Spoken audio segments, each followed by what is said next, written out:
새벽 5시 알람이 울리기 전에 김태수는 눈을 뜹니다.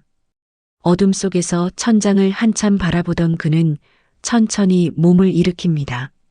거실로 나온 태수의 발걸음은 무겁고 느립니다. 거실 한쪽 벽면에는 딸 지혜의 영정 사진이 놓여 있습니다. 태수는 영정 앞에 무릎을 꿇고 앉아 향을 피웁니다. 연기가 피어오르는 모습을 멍하니 바라보던 그는 작은 한숨을 내쉽니다. 지혜야, 아빠가 왔다. 태수의 목소리는 쉬어 있습니다. 매일 아침 같은 시간, 같은 자리에서 딸과 나누는 짧은 인사입니다. 소파에서는 아내 박은희가 담요를 덮은 채 앉아 있습니다. 그녀의 손에는 손녀 서연이의 사진이 들려 있습니다. 은희의 뺨을 타고 눈물이 흐릅니다. 태수는 그 모습을 보지 못한 척 부엌으로 향합니다. 커피를 내리는 동안에도 그의 손은 미세하게 떨립니다. 여보, 커피. 태수가 건넨 컵을 은희는 두 손으로 받아듭니다. 두 사람은 아무 말 없이 각자의 커피를 마십니다. 시계가 7시를 가리키자 은희가 자리에서 일어납니다. 그녀는 백화점 식품 코너에서 일하는 계약직 사원입니다. 현관문이 닫히는 소리가 들리고 태수는 다시 혼자가 됩니다. 오전 9시 태수는 동네 경로당으로 향합니다. 경로당 입구에서 바둑 친구 최 노인이 손을 흔듭니다. 김 사장, 어서 와요. 오늘은 내가 이긴다. 태수는 억지로 미소를 지으며 바둑판 앞에 앉습니다. 하지만 그의 눈은 바둑알을 보고 있지 않습니다. 최 노인이 연신 바둑알을 놓는 동안 태수는 멍하니 있습니다. 김 사장, 정신 좀 차려요. 이게 어디다 두는 거요? 태수는 황급히 고개를 끄덕이며 아무 곳에나 바둑알을 놓습니다. 1시간쯤 지났을까 옆 테이블에서 한 노인이 손주 이야기를 꺼냅니다.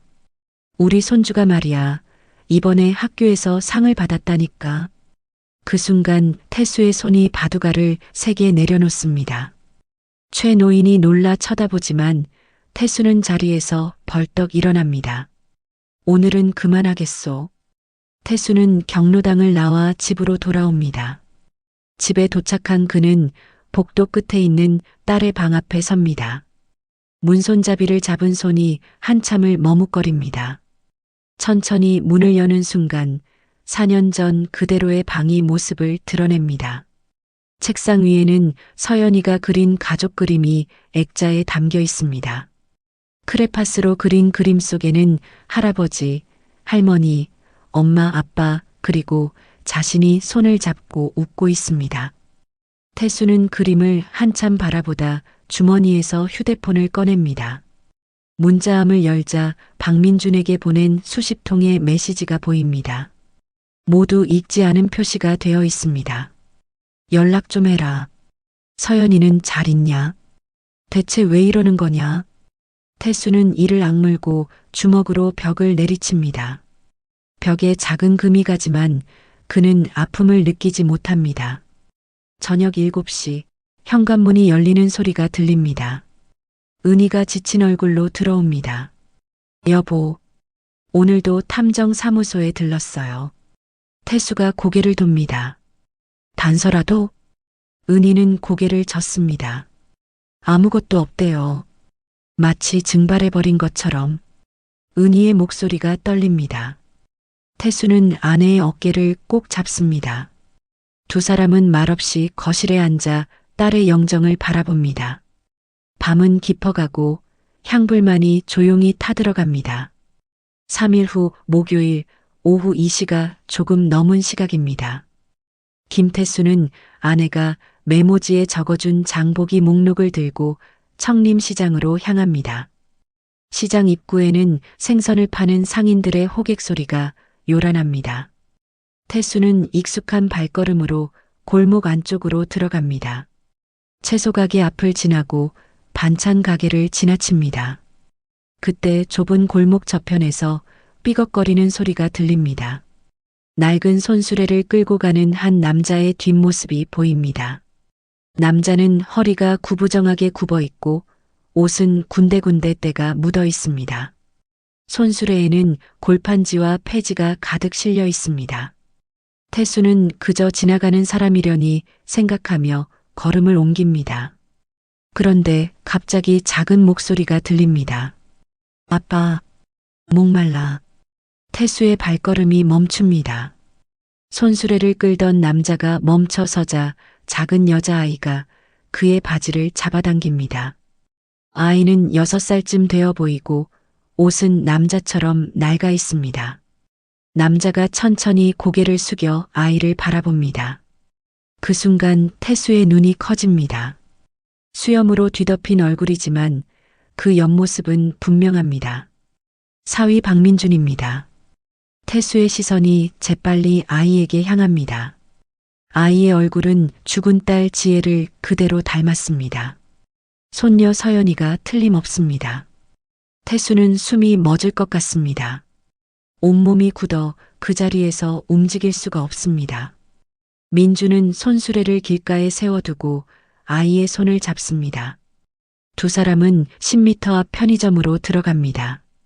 태수는 떨리는 다리로 천천히 그들을 따라갑니다. 편의점 유리창 너머로 민준이 생수 한 병을 집는 모습이 보입니다. 계산을 마치고 나온 민준은 서연이에게 물병을 건넵니다. 천천히 마셔. 서연이는 두 손으로 물병을 받아들고 꿀꺽꿀꺽 마십니다.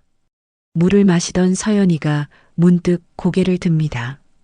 저 멀리서 자신을 뚫어지게 쳐다보는 할아버지 같은 남자가 보입니다. 서연이는 본능적으로 아빠의 옷자락을 꽉 잡습니다. 민준이 딸의 시선을 따라 고개를 돕니다. 그리고 그곳에 서 있는 장인 김태수와 눈이 마주칩니다. 민준의 얼굴에서 핏기가 싹 빠집니다. 물병을 든 손이 부들부들 떨립니다. 태수는 주먹을 불끈 쥐고 민준을 향해 걷기 시작합니다. 민준은 재빨리 서연이를 자신의 뒤로 숨깁니다. 태수의 발걸음이 점점 빨라집니다. 주변 상인들이 하나둘 이쪽을 쳐다보기 시작합니다. 생선 가게 주인 최 사장이 손님과 이야기하다 말고 고개를 듭니다. 저기 김 사장님 아니야? 태수가 민준 앞 3m 지점까지 다가옵니다. 민준은 고개를 푹 숙인 채 한 발 뒤로 물러섭니다. 서연이는 아빠 등 뒤에서 무서운 듯 작게 떱니다. 태수의 눈에는 분노와 안도 그리고 알 수 없는 감정들이 뒤섞여 있습니다. 그의 입술이 떨리며 말을 꺼내려 하지만 목소리가 나오지 않습니다. 최 사장이 급히 달려와 두 사람 사이에 섭니다. 김 사장님 무슨 일이세요? 태수는 최 사장을 밀쳐내고 민준의 멱살을 잡으려 합니다. 민준은 여전히 고개를 숙인 채 서연이를 꼭 감싸 안습니다. 주변에 사람들이 하나둘 모여들기 시작합니다. 반찬 가게 아주머니, 떡집 주인, 과일 가게 청년까지 몰려듭니다. 아니, 저기 왜 저래? 싸우는 거 아니야? 태수의 목소리가 터져 나옵니다. 박민준, 고개 들어. 민준은 여전히 고개를 들지 않습니다. 태수의 주먹이 부들부들 떨립니다. 최 사장이 태수의 팔을 붙잡습니다. 김 사장님 진정하세요. 여기 시장이잖아요. 하지만 태수는 듣지 않습니다. 그의 눈에서 눈물이 흐르기 시작합니다. 태수는 최 사장의 손을 뿌리치고 민준의 어깨를 움켜잡습니다. 4년이야. 4년 동안 어디서 뭐 한 거야? 태수의 목소리가 시장 전체에 울려 퍼집니다. 민준은 떨리는 손으로 서연이를 더욱 꽉 껴안습니다. 서연이는 아빠의 품속에서 겁에 질린 눈으로 할아버지를 올려다봅니다. 주변에 모인 사람들이 수군거립니다. 저 남자가 사위인가 봐. 애가 저렇게 말랐는데 도대체. 태수의 손이 서연이를 향해 뻗어집니다. 서연아, 할아버지야. 할아버지 기억나지? 서연이는 아빠의 옷을 더 세게 움켜쥡니다. 민준이 몸을 돌려 서연이를 완전히 가립니다. 태수는 민준의 팔을 잡아당깁니다. 비켜. 내 손녀를 내놔. 민준이 처음으로 입을 엽니다. 안 됩니다. 안 돼요. 목소리는 쉬어 있고 떨리고 있습니다. 태수의 얼굴이 붉게 달아오릅니다. 뭐가 안 돼? 네가 무슨 자격으로? 최 사장이 다시 두 사람 사이에 끼어듭니다. 이러시면 파출소에 신고해야겠어요. 그 말에 민준의 눈이 커집니다. 민준은 황급히 몸을 돌려 손수레를 잡습니다. 서연이의 손을 꽉 잡고 골목 안쪽으로 도망치려 합니다. 태수가 재빨리 민준의 팔을 붙잡습니다. 도망가지 마. 민준이 팔을 빼려고 몸부림칩니다. 그 순간 민준의 얼굴이 일그러집니다. 그는 갑자기 머리를 두 손으로 감싸줍니다. 민준의 몸이 휘청거립니다. 태수는 깜짝 놀라 손을 놓습니다. 민준은 그대로 바닥에 무릎을 꿇습니다. 아빠, 아빠. 서연이가 쓰러지는 아빠를 붙잡으려 하지만 민준은 그대로 옆으로 쓰러집니다. 주변 사람들이 일제히 비명을 지릅니다. 저 사람 쓰러졌어. 누가 119 불러. 최 사장이 재빨리 휴대폰을 꺼냅니다. 반찬 가게 아주머니가 달려와 민준의 손목을 짚어봅니다. 맥박이 너무 약해요. 서연이는 아빠의 얼굴을 두 손으로 감싸며 흔듭니다. 아빠, 일어나. 아빠. 아이의 목소리는 울음으로 떨립니다. 태수는 멍하니 서서 쓰러진 사위를 내려다봅니다. 그의 손은 여전히 허공에 떠 있습니다. 과일 가게 청년이 민준의 머리 밑에 자신의 외투를 받쳐줍니다. 할아버지, 이분 아는 사람이에요? 태수는 대답하지 못합니다. 그저 떨리는 입술로 민준을 바라볼 뿐입니다. 멀리서 구급차 사이렌 소리가 들려옵니다. 5분 후 구급차가 시장 입구에 도착합니다. 구급대원 2명이 들것을 들고 급히 달려옵니다. 비켜주세요. 환자가 어디 있습니까? 사람들이 길을 열어주고 구급대원들이 민준에게 다가갑니다. 한 구급대원이 민준의 상태를 확인하며 묻습니다. 보호자분이세요? 태수는 고개를 끄덕입니다. 구급대원이 재빨리 질문을 이어갑니다. 환자분이 평소에 지병이 있으셨나요? 특히 뇌 관련 질환은요? 태수는 아무것도 모른다는 표정으로 고개를 젓습니다. 구급대원들이 민준을 들것에 옮깁니다. 서연이가 들것을 붙잡으며 웁니다. 아빠 어디가? 나도 갈래. 구급대원이 서연이를 달랩니다. 아빠 치료하러 가는 거야. 같이 가자. 서연이는 눈물범벅이 된 얼굴로 고개를 끄덕입니다. 구급대원이 태수를 돌아봅니다. 보호자분도 같이 타세요.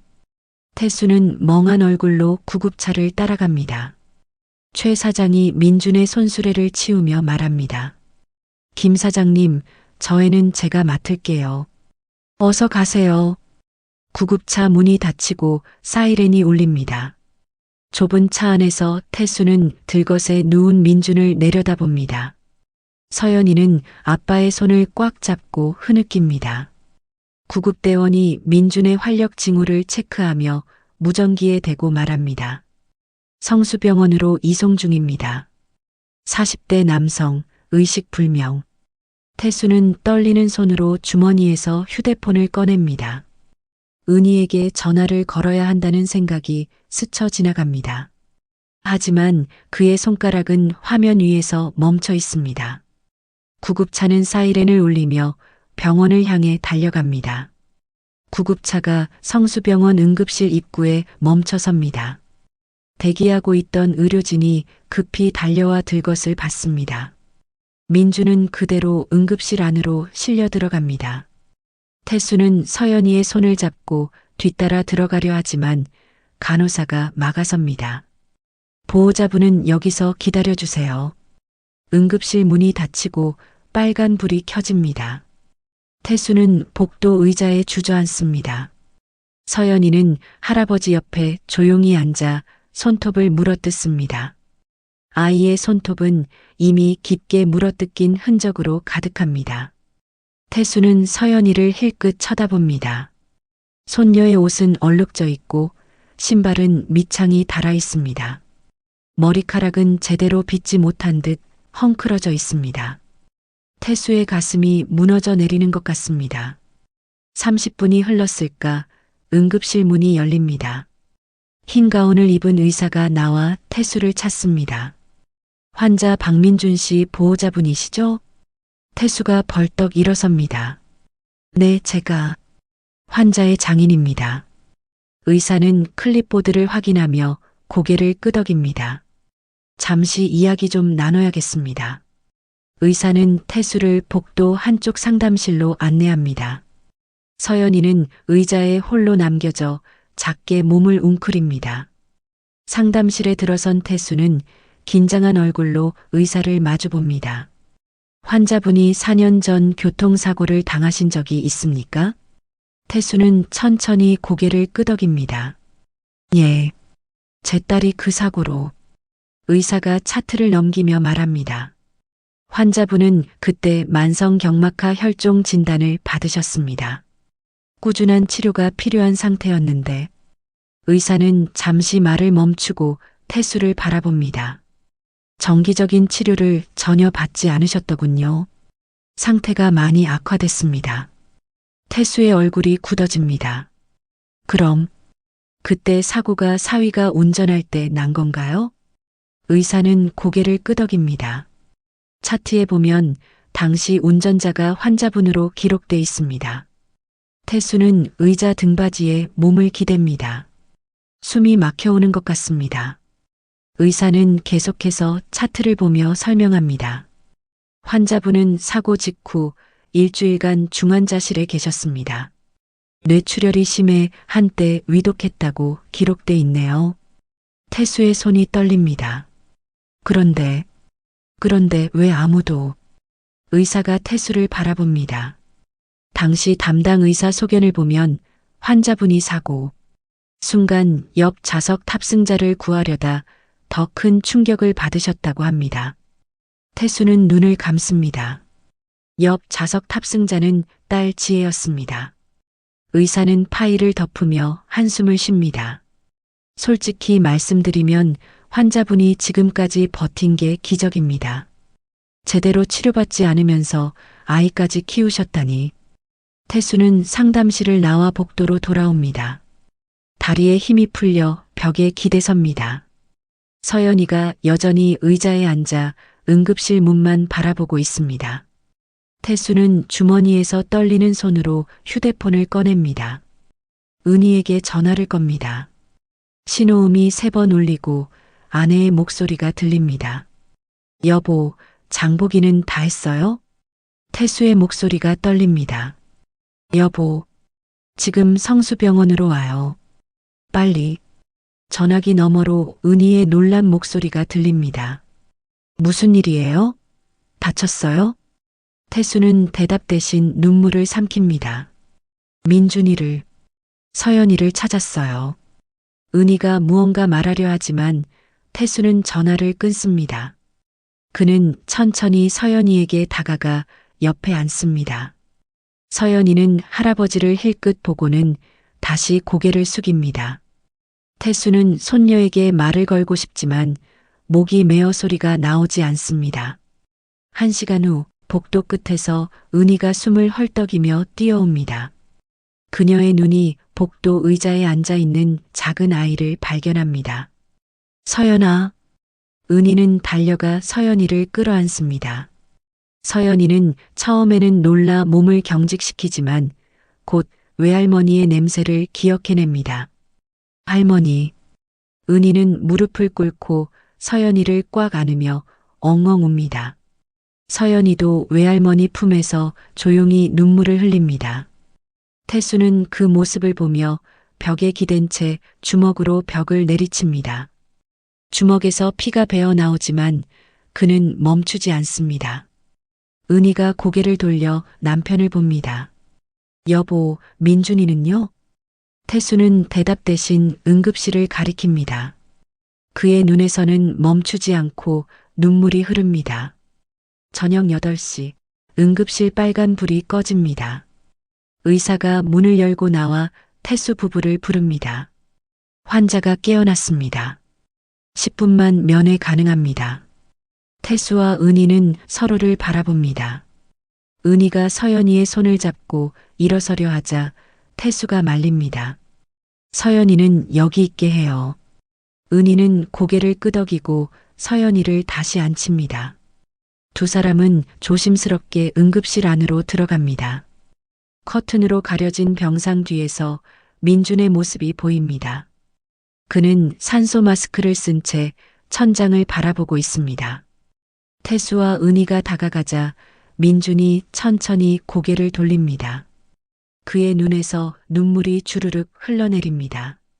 장인어른, 장모님, 민준의 목소리는 산소 마스크 너머로 작게 들립니다. 은희가 먼저 다가가 민준의 손을 잡습니다. 민준아, 괜찮아? 민준은 고개를 천천히 저으며 눈을 감습니다. 태수는 병상 옆에 서서 사위를 내려다봅니다. 한동안 아무도 말을 하지 못합니다. 민준이 먼저 입을 엽니다. 죄송합니다. 정말 죄송합니다. 태수는 주먹을 쥐었다 폈다를 반복합니다. 민준은 산소 마스크를 벗으려 하고 은희가 급히 말립니다. 마스크 쓰고 있어야지. 하지만 민준은 마스크를 벗고 힘겹게 말을 이어갑니다. 말씀드려야 해요. 이제는 민준의 숨소리가 거칩니다. 그는 잠시 숨을 고르고 천천히 고백을 시작합니다. 4년 전, 그날, 제가 운전했습니다. 태수의 주먹에 힘이 들어갑니다. 지혜 씨와 같이 친정 다녀오는 길이었어요. 전 야근을 하고 피곤한 상태였죠. 민준의 목소리가 떨립니다. 고속도로에서 졸음이 왔어요. 정신을 차렸을 때는 이미 늦었습니다. 은희가 입을 막으며 흐느낍니다. 민준은 눈물을 닦지도 않고 계속 말합니다. 차가 중앙선을 넘어갔어요. 반대편 트럭이 오고 있었고 그의 손이 떨립니다. 지혜 씨가 핸들을 확 돌렸습니다. 제 쪽으로요. 태수의 눈이 커집니다. 그래서 트럭이 제 쪽을 들이받았어요. 지혜 씨가 저를 살린 거예요. 은희가 울음을 터뜨립니다. 민주는 천장을 바라보며 말을 잇습니다. 저는 중환자실에 일주일 있었습니다. 깨어났을 때 지혜 씨는 이미 민준의 목소리가 끊깁니다. 태수는 떨리는 입술로 간신히 말합니다. 그럼 왜 말을 안 한 거야? 민준이 태수를 바라봅니다. 무서웠습니다. 장인어른이 저를 용서하실 수 없을 거라고 생각했어요. 태수는 뒤로 비틀거립니다. 은희가 남편을 붙잡습니다. 민주는 계속해서 고백합니다. 회사도 그만뒀습니다. 사고 후유증으로 제대로 일할 수가 없었어요. 그는 잠시 숨을 몰아쉽니다. 폐지를 주우며 서연이를 키웠습니다. 지혜 씨가 남긴 아이니까 제가 끝까지 책임져야 한다고 생각했어요. 은희가 민준의 손을 꽉 쥡니다. 민준아, 우리한테 왜 안 왔어? 민준은 고개를 젓습니다. 올 수 없었어요. 딸을 죽게 한 사람이 어떻게 장인어른 얼굴을. 태수가 주먹으로 자신의 가슴을 칩니다. 민준의 목소리가 더욱 떨립니다.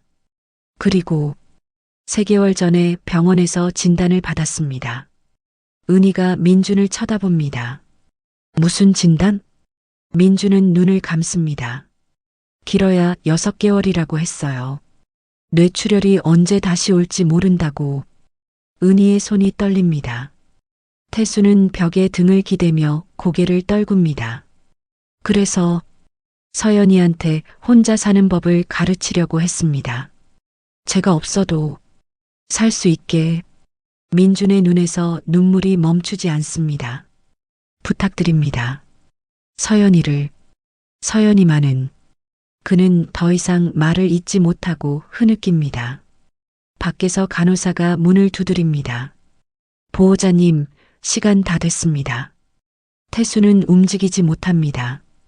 은희가 민준의 손을 꽉 잡고 말합니다. 민준아, 우리가 있잖아. 이제 혼자 아니야. 민준은 고개를 저으며 말합니다. 패 끼치고 싶지 않아요. 그 순간 모니터에서 경고음이 울립니다. 의료진이 급히 들어오고 태수와 은희를 밀어냅니다. 보호자분들 나가주세요. 빨리요. 두 사람은 황급히 병실 밖으로 나옵니다. 복도에서 서연이가 창문 너머로 안을 들여다보고 있습니다. 태수는 복도 바닥에 주저앉아 땅을 칩니다. 한 번, 두 번, 세 번. 그의 주먹에서 피가 흐르지만 멈추지 않습니다. 내가 미안해. 은희도 옆에 주저앉아 남편의 등을 쓰다듬습니다. 서연이는 할아버지 할머니를 바라보다 조용히 다가옵니다.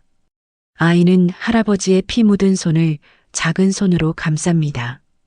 태수는 손녀를 올려다보고 서연이를 끌어안습니다. 4년 만에 처음 안아보는 손녀의 몸은 너무나 작고 가볍습니다. 3일 후 월요일 아침, 태수는 병원 원무과에 앉아 있습니다. 직원이 서류 뭉치를 내밀며 설명합니다. 응급수술비와 입원비 합쳐서 850만 원입니다. 태수는 망설임 없이 카드를 꺼내 건넵니다. 은희는 6층 병실에서 민준을 지키고 있습니다. 수술을 마친 민준은 깊은 잠에 빠져 있습니다. 은희는 민준의 손을 꽉 쥐고 조용히 기도합니다. 복도 대기실에서는 서연이가 색연필로 그림을 그리고 있습니다. 종이 위에는 침대에 누운 아빠와 할아버지, 할머니가 그려져 있습니다. 오후 2시 담당 의사가 회진을 돕니다. 의사는 민준의 차트를 확인하고 은희에게 말합니다. 수술은 성공적이었습니다. 하지만 은희의 얼굴이 굳어집니다. 환자분의 상태가 앞으로 6개월 정도 시간이 남았다고 보시면 됩니다. 은희는 눈물을 참으며 고개를 끄덕입니다. 의사는 조심스럽게 말을 잇습니다. 가족과 함께 보내시는 게 좋겠습니다. 의사가 나가고 은희는 민준의 손을 더욱 꽉 쥡니다. 저녁 6시 민준이 천천히 눈을 뜹니다. 은희가 재빨리 일어나 민준을 내려다봅니다. 민준아, 정신 차렸니? 민준은 초점 없는 눈으로 천장을 바라봅니다. 잠시 후 은희를 알아보고 작게 미소 짓습니다. 장모님, 죄송해요. 은희는 고개를 저으며 눈물을 닦습니다. 이제 그 말하지 마. 알았지? 태수가 병실 문을 열고 들어옵니다. 그의 손에는 죽 한 그릇이 들려 있습니다. 민준은 장인을 보자 고개를 돌립니다. 태수는 침대 옆에 의자를 당겨 앉습니다. 한참 동안 침묵이 흐릅니다. 태수가 먼저 입을 엽니다. 민준아. 민준은 여전히 고개를 돌린 채 있습니다. 나하고 서연이하고 집에 가자. 민준의 어깨가 떨립니다. 장인어른, 저는 폐만 끼칠 겁니다. 태수는 주먹을 쥐었다 펴니다. 4년 동안 내가 널 얼마나 원망했는지 아냐. 민준이 눈을 감습니다. 하지만 그게 내 착각이었어. 내가 미안하다. 태수의 목소리가 떨립니다. 민준이 천천히 고개를 돌려 장인을 봅니다. 태수의 눈에는 눈물이 가득합니다. 이제라도 우리 가족으로 살자. 응? 민준은 입술을 깨물며 눈물을 흘립니다. 태수가 민준의 손을 잡습니다. 두 사람은 말없이 서로를 바라봅니다. 일주일 후 월요일 민준의 퇴원일입니다. 간호사가 휠체어를 밀고 병실로 들어옵니다. 퇴원 준비 다 됐죠? 은희가 민준의 짐을 챙기고 태수는 휠체어를 받아듭니다. 서연이가 아빠의 손을 잡고 웃습니다. 아빠, 우리 집 간다. 민주는 딸의 머리를 쓰다듬습니다. 태수가 민준을 조심스럽게 휠체어에 앉힙니다. 병원 1층 로비를 지날 때 원무과 직원이 손을 흔듭니다. 쾌차하세요. 차에 탄 민주는 창밖을 바라봅니다. 4년 만에 보는 동네 풍경입니다. 20분 후 차는 태수의 집 앞에 멈춥니다. 낡은 3층 빌라의 2층입니다. 태수가 휠체어를 펴고 민준을 태웁니다. 엘리베이터가 없어 은희와 태수가 함께 휠체어를 들어 올립니다. 현관문을 열자 따뜻한 불빛이 새어나옵니다. 거실 식탁 위에는 미역국과 여러 반찬이 놓여 있습니다. 민주는 식탁을 보며 눈시울을 붉힙니다. 서연이가 아빠를 식탁으로 안내합니다. 아빠, 여기 앉아. 할머니가 해주신 거야. 은희가 민준 앞에 미역국을 놓습니다. 많이 먹어야 해. 힘내야지. 민주는 떨리는 손으로 숟가락을 듭니다. 4년 만에 가족과 함께하는 밥상입니다. 첫 숟가락을 뜨는 순간 눈물이 뚝 떨어집니다. 태수가 민준의 등을 톡톡 두드립니다. 천천히 먹어. 서연이는 할아버지 옆에 앉아 밥을 먹습니다. 은희는 계속해서 민준의 그릇에 반찬을 놓아줍니다. 식사를 마치고 은희가 민준을 방으로 안내합니다. 여기가 네 방이야. 서연이 방은 바로 옆이고 방 안에는 새 침대와 이불이 준비돼 있습니다. 민준은 방문을 잡고 한참을 서 있습니다. 태수가 뒤에서 말합니다. 이제 편히 쉬어. 우리가 있으니까. 민준은 휠체어에 앉은 채 고개를 숙입니다. 그의 어깨가 작게 떨립니다. 서연이가 아빠 방으로 뛰어들어와 침대에 앉습니다. 아빠, 여기 좋지?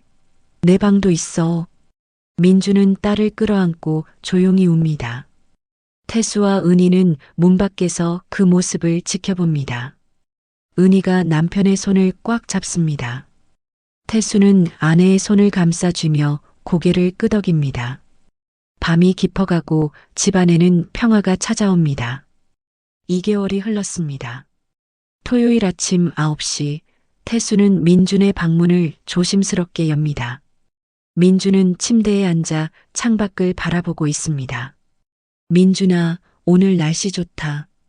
공원 갈까? 민준이 고개를 돌려 장인을 봅니다. 얼굴은 많이 여위었지만 눈빛은 예전보다 밝습니다. 네, 가고 싶어요. 태수가 휠체어를 가져와 민준을 태웁니다. 거실에서는 서연이가 새 원피스를 입고 기다리고 있습니다. 은희가 서연이의 머리를 예쁘게 묶어주고 있습니다. 할아버지, 아빠, 빨리요. 세 사람은 집 근처 중앙공원으로 향합니다. 태수가 휠체어를 밀고 서연이가 그 옆을 뛰어다닙니다. 공원 벤치에 앉아 서연이가 비둘기에게 빵을 던집니다. 민주는 딸의 모습을 흐뭇하게 바라봅니다. 태수가 옆에 앉아 말을 꺼냅니다. 서연이가 많이 밝아졌어. 민준이 고개를 끄덕입니다. 장인어른 덕분입니다. 태수는 고개를 젓습니다. 내가 잘 키웠어. 착한 아이야. 두 사람은 한동안 말없이 아이를 바라봅니다. 서연이가 달려와 할아버지 손을 잡아당깁니다. 할아버지, 그네 태워줘요. 태수는 웃으며 일어나 손녀와 함께 놀이터로 갑니다. 민주는 휠체어에 앉아 그 모습을 지켜봅니다. 그의 눈가에 미소가 번집니다. 일요일 저녁 은희는 부엌에서 민준이 좋아하는 김치찌개를 끓입니다. 민준이 휠체어를 타고 부엌 문 앞에 섭니다. 장모님, 제가 뭐 도와드릴까요? 은희가 돌아보며 손을 젓습니다. 괜찮아. 너는 쉬어야지. 민주는 부엌을 바라보다 조용히 말합니다. 장모님, 정말 감사합니다. 은희의 손이 잠시 멈춥니다. 그녀는 국자를 내려놓고 민준에게 다가갑니다. 민준아, 우리가 고마워. 서연이를 이렇게 잘 키워줘서. 은희가 민준의 어깨를 토닥입니다. 민준은 고개를 숙이며 눈물을 참습니다. 평일 오후 서연이는 유치원에서 돌아와 할아버지 옆에 앉습니다. 태수가 큰 스케치북과 크레파스를 꺼냅니다. 오늘은 할아버지가 그림 그리는 법 가르쳐 줄게. 서연이의 눈이 반짝입니다.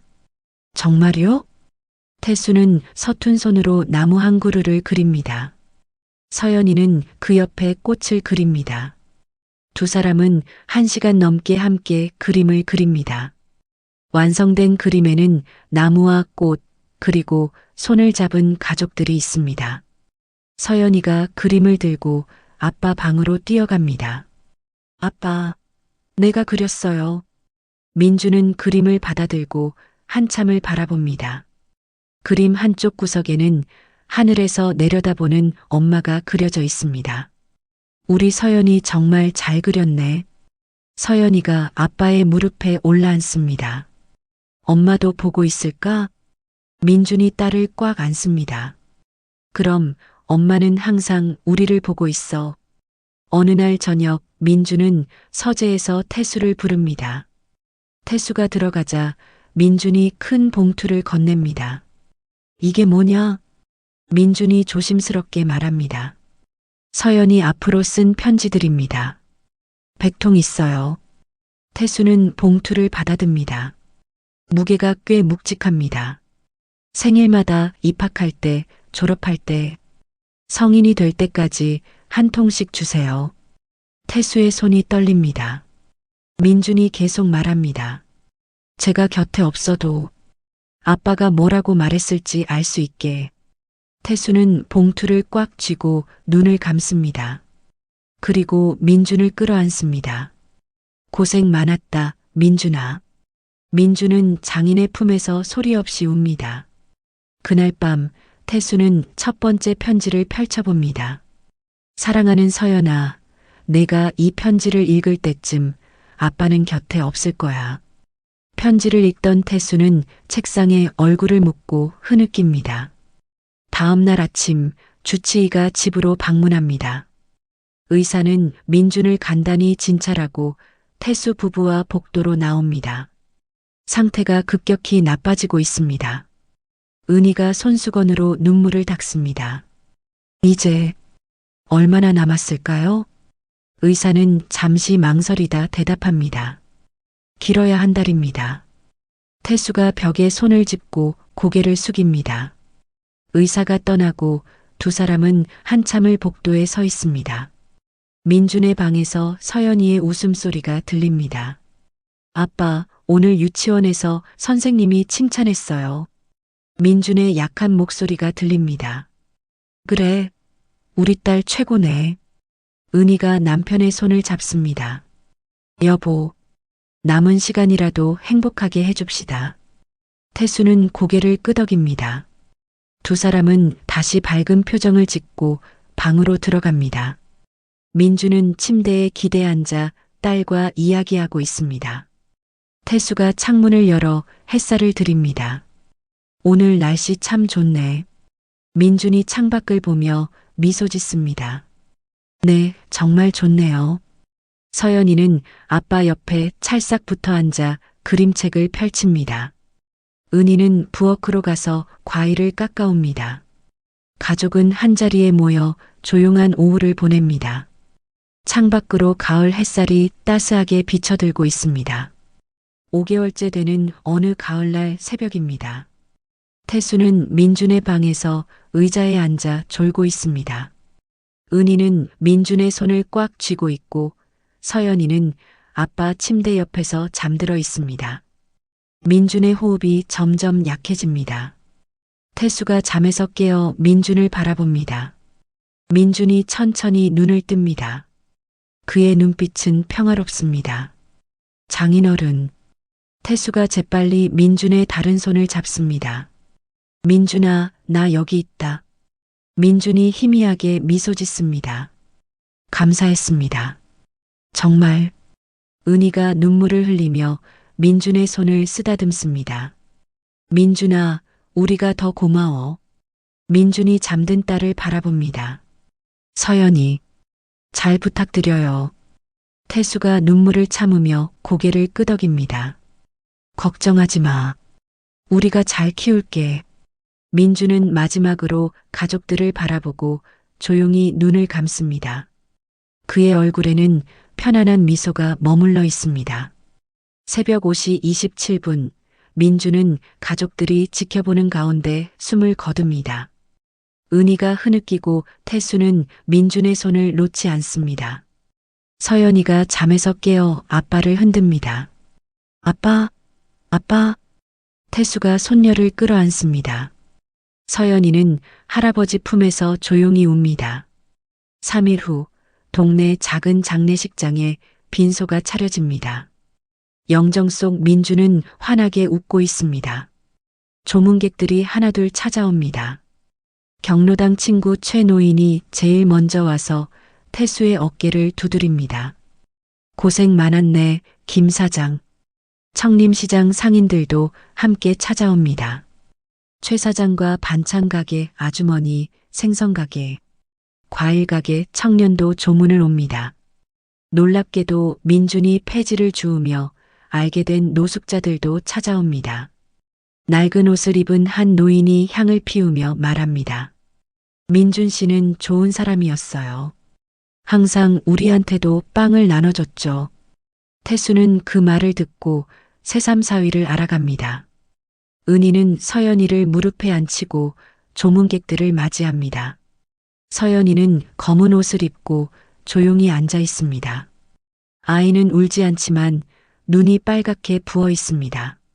장례를 마친 날 오후 태수는 민준의 유골함을 들고 납골당으로 향합니다.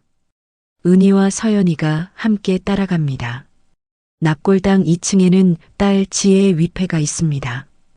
태수는 민준의 유골함을 지혜의 옆자리에 안치합니다. 은희가 두 영정 앞에 꽃을 놓습니다. 서연이는 가방에서 종이 한 장을 꺼냅니다. 아이가 그린 가족 그림입니다. 그림 속에는 엄마와 아빠가 하늘에서 손을 흔들고 있고 할아버지, 할머니와 자신이 아래서 손을 흔들고 있습니다. 서연이는 그림을 영정 앞에 조심스럽게 놓습니다. 엄마, 아빠, 행복하세요. 태수가 손녀의 어깨를 감싸 안습니다. 세 사람은 한참을 그렇게 서 있습니다. 집으로 돌아온 저녁, 은희는 서연이의 초등학교 입학 준비물을 챙깁니다. 가방, 필통, 공책, 색연필.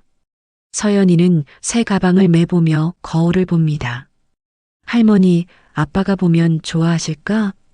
은희가 손녀를 끌어안습니다. 그럼 우리 서연이 제일 예쁘지. 태수는 서재에서 민준이 남긴 편지 봉투를 꺼냅니다. 첫 번째 편지에는 초등학교 입학을 축하하며라고 적혀 있습니다. 태수는 편지를 들고 거실로 나갑니다. 서연아, 할아버지 이리 와봐. 서연이가 할아버지 옆에 앉습니다. 태수는 편지를 펼쳐 천천히 읽어줍니다. 사랑하는 서연아, 초등학교 입학을 축하한다. 아빠가 곁에 없어도 너는 훌륭하게 자랄 거야. 서연이는 편지를 들으며 눈물을 글썽입니다. 편지 끝에는 이렇게 쓰여 있습니다. 할아버지, 할머니와 함께 행복하게 살아라. 아빠는 항상 내 곁에 있단다. 사랑한다, 서연아. 서연이가 편지를 꽉 안습니다. 아빠, 나도 사랑해요. 은희가 다가와 손녀와 남편을 함께 안습니다. 세 사람은 소파에 앉아 가족 앨범을 펼칩니다. 앨범 속에는 지혜의 어린 시절부터 서연이가 태어난 날까지의 사진들이 있습니다. 그리고 최근 2개월 동안 찍은 사진들도 새로 추가돼 있습니다. 공원에서 찍은 사진, 함께 식사하는 사진, 서연이가 아빠 무릎에 앉아 있는 사진. 태수는 사진들을 넘기며 혼잣말을 합니다. 이제야 알겠구나. 용서가 뭔지, 사랑이 뭔지. 은희가 남편의 손을 잡습니다. 여보, 우리 잘할 수 있을 거예요. 태수는 고개를 끄덕입니다. 서연이가 앨범을 보다가 엄마 사진을 가리킵니다. 할아버지, 엄마 정말 예뻤죠? 태수가 손녀의 머리를 쓰다듬습니다. 그럼 우리 서연이만큼 예뻤지. 저녁 8시, 세 사람은 식탁에 둘러앉습니다. 은희가 준비한 저녁상에는 4개의 밥그릇이 놓여 있습니다. 지혜와 민준의 자리에도 밥과 국이 놓입니다. 태수가 세 사람의 손을 잡습니다. 서연이가 가운데서 할아버지와 할머니의 손을 꽉 쥡니다. 세 사람은 눈을 감고 조용히 기도합니다. 창밖으로 가을 저녁 노을이 붉게 물들어갑니다. 식탁 위로 따뜻한 불빛이 내려앉고 집안에는 평화가 머뭅니다. 비록 빈자리는 있지만 그 자리는 사랑으로 채워져 있습니다. 이제 이들은 진정한 가족입니다. 진정한 용서는 상처를 잊는 것이 아니라 그 상처 너머에 있는 사랑을 선택하는 것입니다. 오해와 편견으로 잃어버린 시간은 돌아오지 않지만 남은 시간을 함께하는 용기가 우리를 구원합니다. 오늘도 저의 긴 이야기를 끝까지 들어주셔서 감사합니다. 구독과 좋아요도 많이 부탁합니다.